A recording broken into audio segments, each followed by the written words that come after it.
Hey friends, family feuds. They're the worst. They're so heartbreaking to watch a family go through the pain or to fall apart or whatever it is. But I'm going to describe what's happening in Genesis 31 through about 8. We're not going to read it today. But what's happening is Jacob has two wives, and one of his wives is able to give him children, and the other one's not.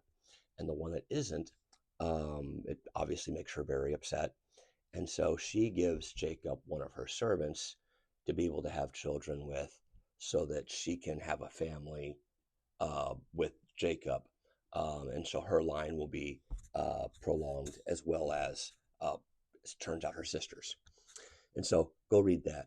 But I'm going to sound a bit old fashioned today, and I hope that you'll stick with me. But there's no judgment in my words because I get that life's tough, marriage is tough. People make mistakes, and sometimes they're reconcilable, and sometimes they're just not. And so I get it. We have a heavenly Father who always enters into the messes with us and helps us untangle them and sort them. But we'll get to that in a second. This one might go just a little bit long. But you might think that custom that I was describing is a little bit odd, a little bit silly. But that's because, if you're watching this, you're probably from America, where monogamy is the primary form of relationship. But it's not like that everywhere. And in fact, it's even changing in America. You see more and more polygamous situations. Um, but this is how they would ensure that their family line, again, was prolonged. But it also caused a lot of problems. Multiple wives led to multiple kids, multiple lineages, and sometimes those lineages would fight. The most famous one is probably Abraham's kids, just two generations before, um, between Isaac and Ishmael.